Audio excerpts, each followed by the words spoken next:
체육학사 굳이 수천만 원 들여서 정규대학에 갈 필요가 없어졌습니다. 국가가 만든 학점정지 제도면 가능한데요. 원래는 오프라인으로만 열렸던 이 체육학 과목들이 이제는 전부 다 인강으로 들을 수 있기 때문에 많은 분들이 활용하고 있죠. 활용하는 분들은 대부분 건강운동관리사나 체육교육대학원 그리고 체육대학교에 편입할 때도 이 체육학사를 취득합니다. 문제는 이 제도가 너무 복잡해서 학점정지를 알아보는 데에만 시간이 굉장히 많이 걸린다는 건데요. 또 헷갈리는 규정도 많기 때문에 정말 조심하셔서 과정을 시작해야 하죠. 1학점이라도 꼬이면 졸업이 6개월이나 늦어집니다. 그래서 오늘 영상을 보는 분들은 불필요한 시행착오를 겪지 않게 만들어 드리려 하는데요. 진행 과정에서 큰 것부터 작은 주의사항까지 전부 알려드릴 테니 체육학사 받는 것까지 수월하게 진행하셨으면 좋겠습니다.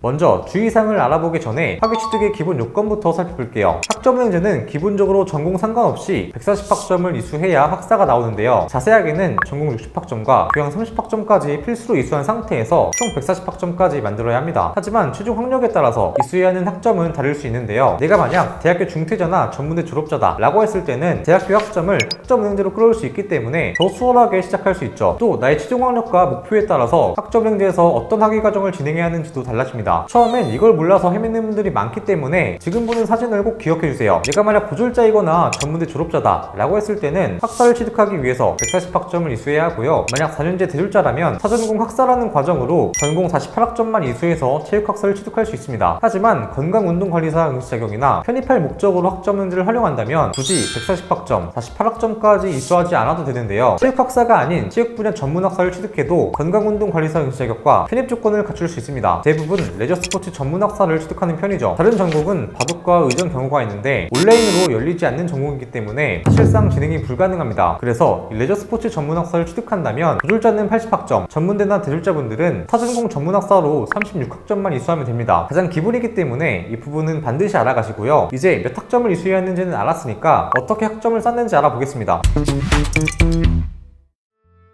이 수업을 들을 때는 반드시 지켜야 할 게 두 가지가 있습니다. 가장 기본 규칙이지만 놓치는 분들이 많기 때문에 꼭 주의해주세요. 먼저 연간이수 제한 학점입니다. 내가 들을 수 있는 과목 수가 정해져 있다는 건데요. 전공이나 교양 과목 상관없이 한 학기 최대 8과목, 1년 최대 14과목까지만 이수가 가능합니다. 한 과목이라도 초과해서 들으면 학점 인정이 안 되기 때문에 반드시 주의해주세요. 그 다음 조심해야 할 건 교육원 최대 이수 학점입니다. 하나의 교육원에서 들을 수 있는 최대 학점이 정해져 있어요. 전문학사는 27과목 중에서 20과목, 학사는 47과목 중에서 35과목까지 하나의 교육원에서 이수할 수 있죠. 사실 체육학사 과정을 진행하는 분들은 자퇴생이나 전문대 졸업자, 대졸자분들이 많다 보니 굳이 교육원을 옮기지 않고 한 곳에서 진행하는 분들이 많습니다. 왜냐하면 대학교 학점을 학점응시로 끌어올 수 있기 때문에 더 수월하게 진행할 수 있죠. 하지만 전문학사 과정을 시작하는 고등학교 졸업자분들은 수업만으로 과정을 진행하는 분들이 많기 때문에 이 교육원 최대 이수 학점은 반드시 주의하셔야 합니다. 네, 그 다음 학점을 이수하는 방법 바로 자격증인데요. 많은 분들이 가지고 있는 워드나 커말 2급 같은 자격증이 학점으로 인정이 돼서 인정이 되는 만큼 기간과 비용을 단축할 수 있습니다. 자격증 없이 수업만으로 과정을 진행하면 140학점은 3년 반, 7학기, 80학점은 2년, 4학기가 걸려서 기간이 굉장히 오래 걸립니다. 물론 학점은행제가 정규 대학보다 훨씬 저렴하게 진행할 수 있지만 기간이 3년, 2년이 돼버리면 학점은행제를 선택한 메리트가 크게 없어지는데요. 그래서 체육학사를 단기간에 취득하고 싶을 땐 자격증 활용은 거의 필수라고 할 수 있는데요. 하지만 자격증도 마찬가지로 학위 과정에 따라서 내가 인정받을 수 있는 자격증 종류와 개수가 달라집니다. 먼저 학사는 전공 자격증 3개를 인정받는 방법과 전공 자격증 2개, 일반 자격증 1개로 총 3개까지만 인정받을 수 있고요. 전문학사는 전공 자격증 2개를 인정받는 방법 혹은 전공 자격증 1개, 일반 자격증 1개, 총 2개까지만 학점 인정이 가능합니다. 사전공 과정은 학위 상관없이 전공 자격증 1개까지만 인정이 가능하죠. 여기서 전공 자격증이란 말 그대로 체육 분야에 관련이 있는 자격증을 말하는데요. 반대로 일반 자격증은 전공과 아예 관련이 없는 자격증을 말합니다. 하지만 상담을 해보니 이 체육 분야 과정을 알아보는 분들은 전공 자격증을 이미 가지고 있는 분들이 많더라고요. 만약 자격증을 가지고 있는데 이게 학점 인정이 되는지 안 되는지 모르는 분들은 고정 댓글에 있는 카톡 링크로 문의주세요. 인정이 된다면 몇 학점인지 확인 도와드리고 학위 과정까지 같이 안내해 드리겠습니다. 만약 자격증이 없는 분들은 자격증을 취득해서 수업을 줄이는 방법도 고려할 수 있는데요. 하지만 체육학에서의 전공 자격증이 굉장히 많기 때문에 뭘 취득해야 할지가 난감하죠. 사실 체육 분야 쪽은 딸 수 있는 자격증이 정해져 있는 편입니다. 바로 스포츠 교경관리사인데요. 20학점짜리 자격증이고 한 학기만 필요한 만큼의 비용과 기간을 동시에 단축할 수 있죠. 하지만 1년에 3번밖에 시험이 없기 때문에 이 자격증을 준비한다면 시험 일정을 꼭 확인하고 되도록이면 한 번에 붙을 수 있게 준비하시면 좋습니다. 시험 구성은 필기와 실기 둘로 나뉘어져 있는데요. 필기는 합격률이 가면 갈수록 낮아지는 편이지만 2명 중 1명이 합격하는 수준이죠. 공부 기간은 대략 3주 정도입니다. 실기는 필기보다 더 낮은 합격률을 보이는데요. 최근에는 30%대인 걸로 봐선 더 꼼꼼한 준비가 필요해 보입니다. 다음은 독학사입니다. 독학사는 조금 생소할 수 있는데요. 쉽게 생각해서 대학교의 검정고시 버전이라고 이해하면 편합니다. 하지만 딱 하루 만에 끝나는 고등학교 검정고시와는 다르게 1단계부터 4단계까지 시험이 있는데요. 각 단계에 있는 시험 과목 중에서 한 과목이라도 합격을 하면 학점으로 끌어올 수 있습니다. 1단계에서 합격한 과목은 과목당 교양 4학점으로 인정이 가능하고 최대 5과목까지 인정받을 수 있어서 교양 20학점까지 채울 수 있습니다. 2단계부터 4단계까지는 일반 학점으로 인정이 되고 과목당 5학점, 최대 6과목까지 인정받아서 30학점까지 채울 수 있죠. 그래서 이 독학사는 교육에 자잘한 학점을 채우고 싶을 때 활용하면 굉장히 유용합니다. 자격증이나 수업을 풀로 넣었는데 1학점, 2학점씩 부족하면 너무 아쉽잖아요. 그래서 타이밍이 잘 맞는다면 도전해보기 좋은 시험입니다. 마지막은 전적대학점입니다. 기존에 내가 다녔던 대학교의 학점을 학점은행제로 끌어오는 건데요. 2년제 졸업자는 최대 80학점, 3년제 졸업자는 최대 120학점, 4년제 중퇴자는 모든 학점을 끌어올 수 있죠. 하지만 학점을 전부 끌어온다고 해도 그 중에 버려야 하는 학점이 있을 수 있어요. 아까 본 학위과정표에서 여기 적혀져 있는 일반 20학점과 50학점이 있었습니다. 학점을 끌어올 때 체육과 관련이 없는 과목들은 전부 일반 학점으로 인정받게 되는데요. 하지만 일반은 최대로 인정받을 수 있는 학점이 정해져 있습니다. 학위별로 각각 20학점과 50학점이죠. 이 이상 초과되는 학점은 활용할 수 없기 때문에 주의해주세요. 이 부분은 제가 성적증명서를 보고 최대 몇 학점까지 활용할 수 있는지 확인 도와드릴 수 있으니까요. 내가 몇 학기 과정을 진행해서 언제 학위가 나오는지 궁금하신 분들은 고정 댓글에 있는 카톡 링크로 문의주세요.